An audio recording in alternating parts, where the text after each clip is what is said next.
También la multa fue apelada, pero la Cámara, que entendió en la Cámara de Apelaciones, ratificó la multa de la Comisión. También recurrieron a la Corte Suprema de Justicia de la Argentina, que también ratificó la multa, y así que al final tuvieron que pagar. Pero, o sea, llevó su tiempo también, como todo, pero por lo menos esa plata ingresó a las arcas del Estado. Y después hay un caso, inclusive, de un fraccionador que en base a este caso hizo un juicio a la empresa YPF por los daños y perjuicios ya en la esfera civil, y que todavía no tiene resolución definitiva. Tiene una resolución de primera instancia, ahora está en la Cámara de Apelaciones,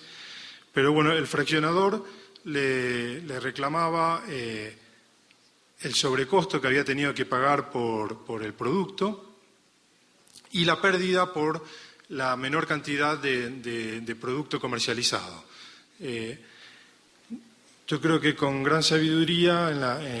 luego del trámite del juicio en la primera instancia, se comprobó que el aumento del costo del producto, el fraccionador lo trasladó a los consumidores. Entonces la jueza de primera instancia no le hizo caso por ese concepto, pero sí por el otro, por el triangulito rojo que veíamos al principio. Dijo, si hubiera el precio estado más barato, podría haber comercializado más producto y entonces eso sí es indemnizable. No el aumento de precio, porque como lo trasladó no lo sufrió, entonces no es él quien lo tiene que venir a reclamar, pero sí esa pérdida social, porque en definitiva también perjudicó al fraccionador que comercializó menos productos. Bueno, vamos a ver otro tipo de conductas, como los precios predatorios. Es el comportamiento de precios predatorios, es la reducción de precios en el corto plazo para el desplazamiento de las firmas competidoras del mercado o para desincentivar el ingreso de nuevas firmas. Es decir, es la baja de precios inicial de una empresa, pero no solo con el incentivo de bajar o competir por precios, sino que después tienes expectativas de, una vez eliminado el competidor, poder establecer un precio supracompetitivo o monopólico y con esa ganancia extraordinaria compensar no solo lo que perdió por bajar el precio, sino ganar más aún todavía. Es decir, eliminar la competencia para quedarse con todo el mercado, en definitiva. Estas conductas son difíciles de analizar para las autoridades de defensa de la competencia, porque, claro, el concepto es claro: si quiere eliminar al competidor para quedarse con todo el mercado, hay que sancionarlo. Pero cuando viene una denuncia donde un agente nos dice, mire, mi competidor bajó los precios y entonces me va a hacer quebrar y me va a sacar del mercado, le pido que dicte una medida cautelar que lo obligue a subir los precios porque si no yo me quiebro. Y entonces uno lo que primero piensa es decir, bueno, pero la competencia se trata de que bajen precios y que vendan cada vez más barato. ¿Y cómo sé yo que realmente está queriendo hacer una conducta a tal extremo de que es para eliminar al competidor y no solo para tratar de conseguir más clientes porque dar un mejor servicio, un mejor producto a un menor precio? Ahí hay que entrar a analizar información y, como veremos, no siempre es muy fácil. Pero básicamente los conceptos que vamos a tener que ver es, en primer lugar, es el poder de mercado, es decir, cuál es la posición que tiene quien está siendo denunciado de esa conducta, cuáles son las barreras a la entrada en el mercado, porque si hay alguien que tiene una posición dominante y excluye a un competidor, pero después va a poder entrar otro competidor fácilmente, no le va a servir porque no va a poder recobrar esa pérdida o obtener esa utilidad extraordinaria. Y a su vez va a tener que tener recursos financieros para hacerlo, ¿no? Porque es una medida que lleva tiempo. Depredar, ir con precios bajos, tiene un costo financiero y por lo tanto debe contener esos recursos para poder cumplir con la maniobra. ¿Y por qué les decía de las dificultades para analizar estas conductas? Bueno, porque la venta tiene que ser a precios inferiores respecto del costo. El costo que debiera considerarse primero es el costo marginal, es decir, cuánto me cuesta a mí producir un bien más o generar un servicio más. pero esto es muy difícil de observar en las empresas por la información contable misma que poseen, y por eso se recurre más bien al costo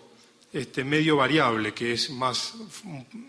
si no diría fácilmente, pero un poco más fácilmente observable dentro de las estructuras contables, de los balances y demás registros de las empresas. Pero siempre justamente va a haber que evaluar estos conceptos para tener en claro que a ver si estamos frente a un precio predatorio y no confundirlo con un precio competitivo. Porque cuando hablamos de costos y su relación con los precios, debemos relacionarlo siempre con el de la gente que supuestamente está cometiendo la conducta predatoria, que no necesariamente tiene que tener el mismo costo de quien lo está denunciando, porque tal vez que el que lo está denunciando no puede competir con esos precios porque él es ineficiente y no puede obtener el mismo costo, digamos, por un mal manejo administrativo o malas decisiones tomadas en sus negocios. Y en cambio, si el competidor, el supuesto denunciado, tiene menores costos y eso es lo que le permite vender más barato, ahí no estamos frente a una conducta predatoria, sino ante un agente ineficiente. Entonces, siempre lo que vamos a mirar es que son los costos de quien supuestamente está predando y a ver si está vendiendo por encima o por debajo de sus propios costos y no el de sus competidores. Como les comentaba, en varios casos en la Argentina, cuando nos presentan y nos piden ese tipo de medidas cautelares, les decía que en principio se observan con mucho cuidado y a veces lo que ayuda es la prudencia y el tiempo, y cuando veíamos que en la denuncia en un primer momento nos decían si no frenan esta predación en 6 meses me fundo, y después uno tramitando el expediente veía que había pasado un año y medio, 2, y observaba que no se había fundido ni que tal vez no había perdido tantos clientes. Así que son medidas que hay que tenerlas muy en cuenta y estar muy seguros antes de sancionar alguna conducta de este tipo. Por ejemplo, un caso que tuvimos es el de la Cámara Argentina de Supermercados, Librerías Afines con Supermercados Mayoristas Macro, donde esta Cámara básicamente denunciaba a Macro, que es un supermercado mayorista, por vender repuestos de hojas para uso escalar de una marca determinada, marca Rivadavia, debajo del costo como una práctica predatoria. Es decir, venían y decían, este supermercado está vendiendo estas hojas, estas resmas de hojas, por debajo del costo del precio mismo que lo compraron, y esto es una práctica predatoria que me va a dejar fuera del mercado. Si hubiéramos tenido una legislación tipificada como una conducta anticompetitiva per se, es decir, si estuviera establecido en las normas que quien vende debajo del costo tiene que ser sancionado, esta conducta debió haber sido sancionada. Ahora, si vamos a nuestras legislaciones, en donde aplicamos siempre la regla de la razón, se analizaron 3 aspectos. En primer lugar, como veníamos diciendo, el poder de mercado o posición de dominio del predador, es decir, qué posición tenía este supermercado Macro en el mercado de ventas de esas hojas escolares, la intención de desplazar del mercado a sus competidores y las barreras a la entrada para futuros competidores en la etapa posterior a la predación. Y bueno, se concluyó de que no se daban estos requisitos de la conducta predatoria. ¿Por qué? Porque primero no había barreras a la entrada para abrir nuevos supermercados o para entrar en la venta de ese tipo de productos. Era fácilmente que otros competidores abrieran supermercados o librerías para vender estos productos, como de hecho ocurría.